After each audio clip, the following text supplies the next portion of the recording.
Hello guys, this is Kate Extreme Vlogging at for tonight po, magbibigay lang po tayo ng reaction comment regarding Dr. Ong na ngayon po sa mga oras na to ay nagkaroon na po siya ng kanyang karamdaman tungkol po sa cancer at naglabas po siya ng pahayag dito po kay Chika. Yes po, kay Chika Patrol nanggaling po ang video. At ito po ay pinahintulutan ni Dr. Ong. Okay? Panoorin po natin at yes, magre-reaction comment po ako sa mga kaganapan sa buhay ni Dr. Ong. Actually po, si Kate Extreme Vlogging ay matagal na pong nakafollow kay Dr. Ong. So lahat po ng palabas niya tungkol po sa mga tinutulungan na may mga diabetes, isa po ako sa merong sakit na diabetes. Kaya po ako nakikinig at nanonood kay Dr. Ong. Marami po sa ating mga Pilipino ang natulungan po ni Dr. Ong.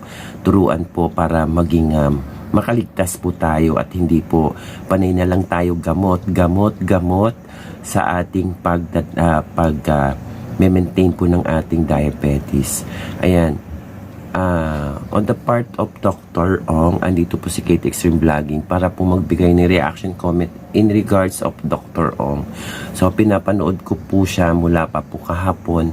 Nabigla ako dahil bigla po siyang nandun na sa ospital at ayun nga po ay napag-alaman na po natin na siya po ay may cancer sa stomach. Okay? Masama sa pakiramdam nating lahat na ang ating Dr. Ong na matulungin at mapagmahal sa ating mga Pilipino ay dumaranas po ng ganitong sakit. Okay? Mabuti na lang nandiyan si Doktora at ang kanyang mga anak na nakaagapay sa kanyang karamdaman. Ngayon, ipapakita po natin from Chika, yes, from Chika Patrol, ang kanyang mga hinaing dahil po naalala natin na si Dr. Ong ay tumakbo po sa pagka Vice President sa last na halalan at yun nga po sa dami po ng basher niya na gusto lang po niya na makatulong sa ating mga mamamayang Pilipino dahil sa ganun pong pagmamahal nakaka-relay po ako sa kanya dahil po isa rin po sa aking ama na nag-isip na makatulong po sa kanyang munisipyo para lang po magkaroon po ng productivity ang kanyang nasasakupan. Pero hindi po siya naging successful at tinamaan din po siya ng nagkaroon po siya ng anong tawag dito? Nagkaroon po siya ng karamdaman. So siya po ay na bedridden at yes po dahil po sa depression at dahil hindi nga po siya nagtagumpay, ito po ang kapalit ng kanyang gusto niyang pagtulong sa kapwa-tao niya at sa nasasakupan niya. So siya po ay na bedridden for 10 years at afterwards gumaling naman and afterwards po nagpaalam. So ito po ipapakita ko po sa inyo ang kanyang mga hinaing. Dito po nanggaling ang kanyang mga hinaing sa Chika Patrol. Okay? Ako sa inyo, hindi para sa akin. Ano ginawa niyo? Binasyan na ako ng binas. Sobra loob ko. I don't care. I will tell you the truth. Politicians are corrupt in the Philippines. Baka bukas patay na ako.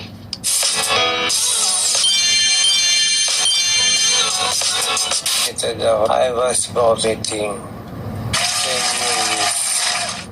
High fever. They check my WBC. Sabi niya, paano ka nabuhay? Our WBC is 0. My BP was low, 85/60. Dehydrated. Sepsis. Ayan po, nakikita nyo si Dr. Ong na nakahiga po sa kama at nasa hospital na po siya at gusto pa rin po niyang maglahad ng kanyang mga hinaing para po sa ating gobyerno, Yes po, nandito po si Kate Extreme Vlogging para lang po i-share sa inyo kung ano po ang nararamdaman ni Dr. Ong.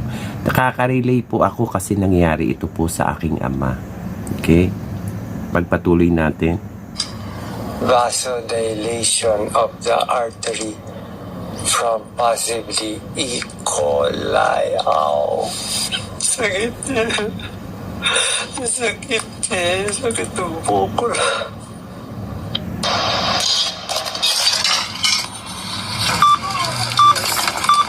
So, ayun po.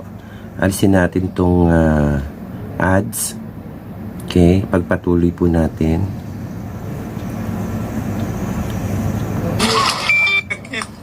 Sakit ang buko.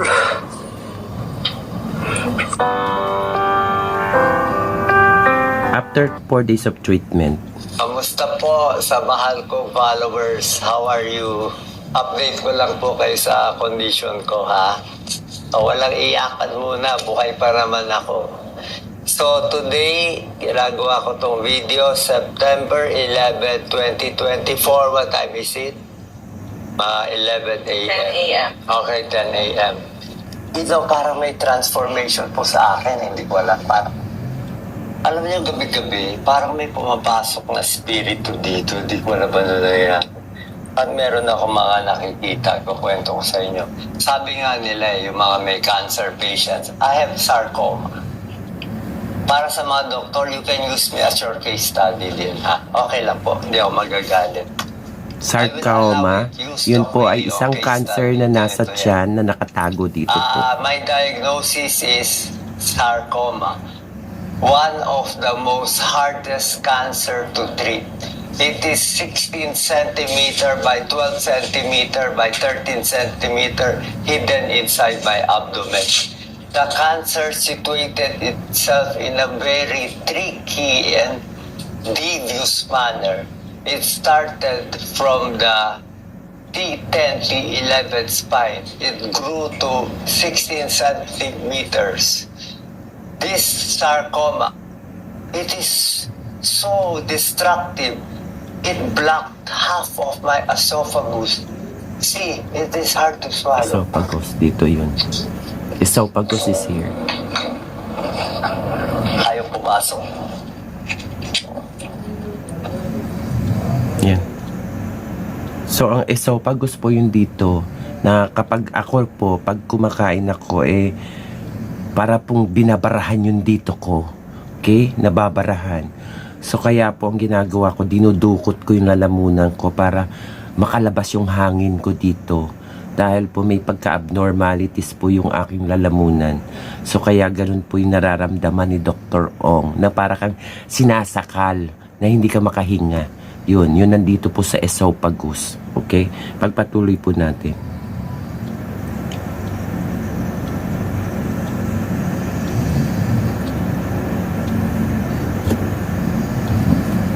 Bukod sa, hindi ko tinatawag na salbahe ang cancer, ha? Sinilak niya yung esophagus ko.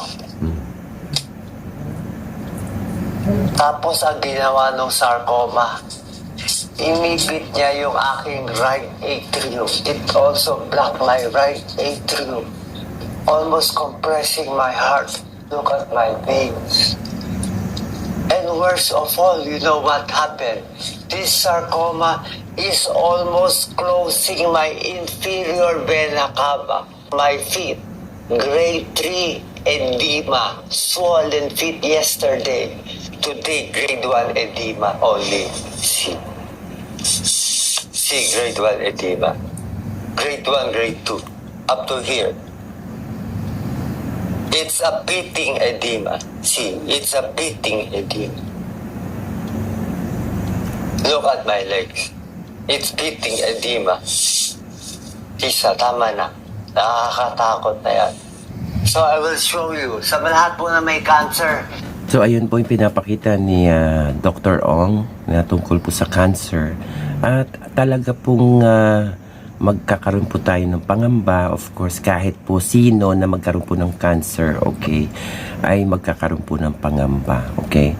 Ang pinaka-the best po dyan ay humingi po tayo ng tulong sa taas manalangin po tayo sa Kanya na ang pinagdadaanan nating ito alam naman natin na kaya po tayo nangyayari sa ating mga tao ang ganitong pong mga karamdaman. It's because sabi nga ng iba, para pong nililinis ka o pinupuspos ka pa ng kalinisan para po sa iyong pagharap sa kalangitan, malinis ka na po. Kailangan kang puspusin ng liwanag, puspusin ng linis. So, pinagdaraanan po yan ng lahat po ng tao na may karamdaman. Okay?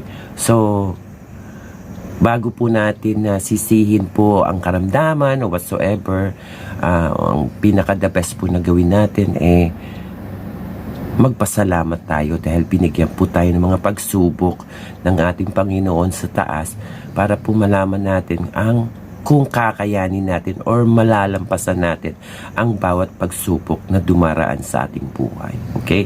Pagpatuloy po natin. Ayan.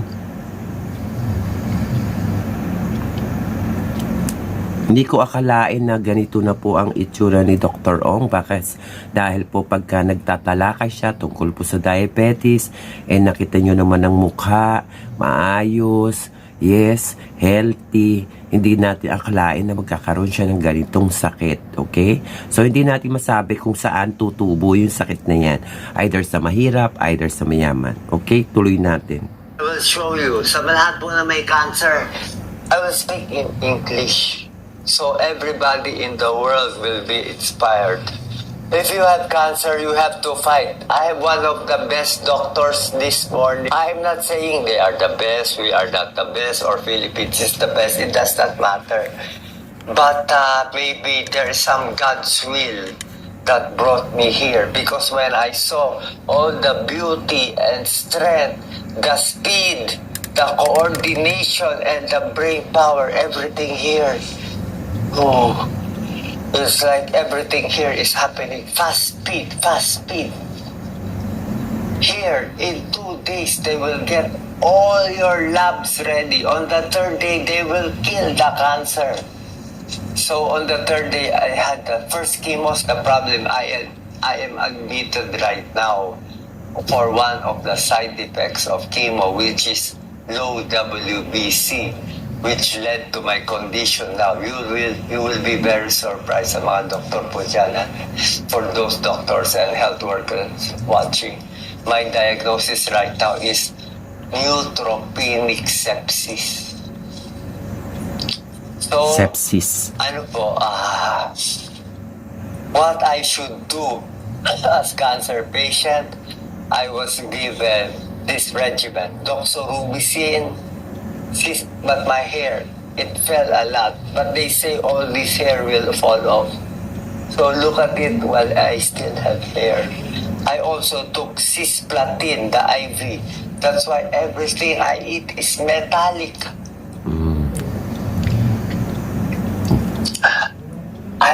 Alam nyo guys, yung metallic, kapag nagkakaroon po kayo ng yung pangangasim po sa sikmura, yun po yung iniinom na metallic, na liquid, na parang gatas.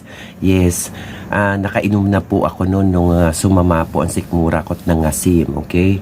Ang pangangasim po ay due to sa late ka po kumain at kumakain ka po ng hindi po sa tamang oras. So, ayun po, yun po ang nilulunok ko, metallic na parang gatas. Okay?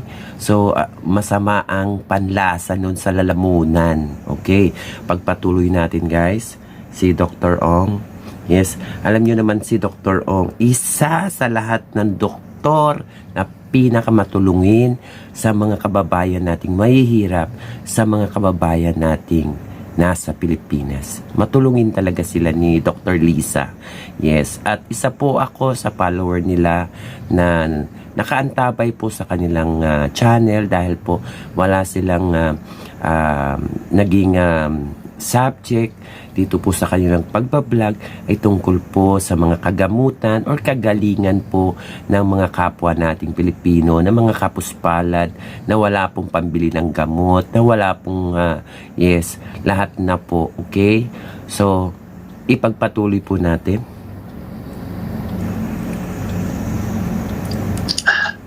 I have source because chemotherapy, they say, is a poison. It kills the cancer cells, but it also will kill some of your healthy cells. But the issue right now is we have to attack the cancer. The 16 cm mass, doctor says it is inoperable. Too many blood vessels already attached to it. I thought last week I was dead already. In the Philippines, I do not know if I will live or I will die. This is not about issue about country. Wala po. Parang God's will lang to. So, you judge, you bash, you do. Sa akin lang ha. If you pray for me, I think I will get well. If you keep on bashing me, I think I will die. I think I got all this pain from negative thoughts, negative emotion, from all the hurt, from all the bashing I got from the 2022 vice presidential campaign. I got so many bashing. I just ran for vice president. What did I do wrong? I did not do anything wrong. I love every one of you. I'm doing this for the Philippines. Di ba may kasabihan tayo? Ang mamatay ng dahil sa'yo is the Filipino worth dying for. Gusto ko tumakbo, pero paano ka tatakbo? Sabi ng doktor ko, kaya na, hindi ka na makakahabol. So, ayun po, okay? So, yun po si Dr. Ong at alam po natin na at this time ay nagki-chemotherapy siya. Sabi ko nga sa comment ko doon na laban lang. Yes, lumaban ka. Manalangin ka sa taas na maibsan ang nararamdaman mong mga sakit dyan sa katawan mo. Yes, 10 ng pamilya mo na nandiyan dyan para tulungan ka sa pagdarasal at lahat kami na follower mo ipagdarasal ka namin para sa iyong kagalingan. Hindi pa oras mo, Dr. Ong. Yes, kaya lang ito po yung oras na ikaw po ay nililinis para po sa pag-alis po sa mundo o kahit sino po na dumating po sa karamdaman ay pupuspusin po tayo ng kalinisan bago po tayo makaakyat sa taas. Katulad ko po na si Kate Extreme Vlogging ay isa pong diabetic person. Okay? So, ako po sa araw-araw may maintenance akong gamot at bawal to, bawal yan, bawal to, bawal yan. Yes, maraming bawal. Pero nagme-maintenance pa rin tayo. Pero, bago dumating sa akin tong sakit na to, wala po sa pamilya namin ang merong diabetes. Okay? So, ako lang po sa pamilya namin nagkaroon. Okay? Nagpapasalamat pa rin ako sa Diyos dahil kung ano man ang binigay niya sa akin, dapat pasalamatan. Yes, kahit anong obstacle na dumaan po sa buhay ko, kailangan pasalamatan. Dahil naniniwala po tayo sa ating Diyos Ama na kaya nangyayari sa ating buhay ito ay dahil po ito yung time na dapat linisin sa atin. Okay? Malalaman kung talaga na susukatin ang iyong paniniwala at yes, pag-ibig sa Kanya. Yan. Kaya po bibigyan kayo ng karamdaman para po iparamdam sa inyo kung mamarapatin yung mahalin siya or kamuhian nyo siya. Pero sa akin po, nagpapasalamat pa rin ako kahit ano po ang dumating sa buhay ko, nagpapasalamat ako sa lahat po na ibinigay niya sa akin. So ayun po, yun po ay isang hinaing ni Dr. Ong na at this time po ay nasa hospital at hopefully sa lahat po ng followers ni Dr. Ong, yes, lahat po tayo kahit nasa ang bansa po, ipanalangin po natin si Dr. Ong gabi-gabi sa ating pagtulog, isama po natin siya sa ating mga panalangin na siya po ay maibsan ang kanyang mga sakit na nararamdaman. Okay? So, ayan po si Kate Extreme Vlogging at ito po ay isang maikling reaction comment lang para lang po ipahatid kay Dr. Ong na isa po ako sa follower at nagmamahal po sa kanya. Ayan. Dr. Lisa, yes, get well soon kay Dr. Ong and we are hoping na Yes, makakaligtas po dyan si Dr. Ong. Yes, makakalampas siya sa kanyang pagsubok na dinaraanan. Ayan po, maraming salamat at ito po ay si Kate Extreme Vlog.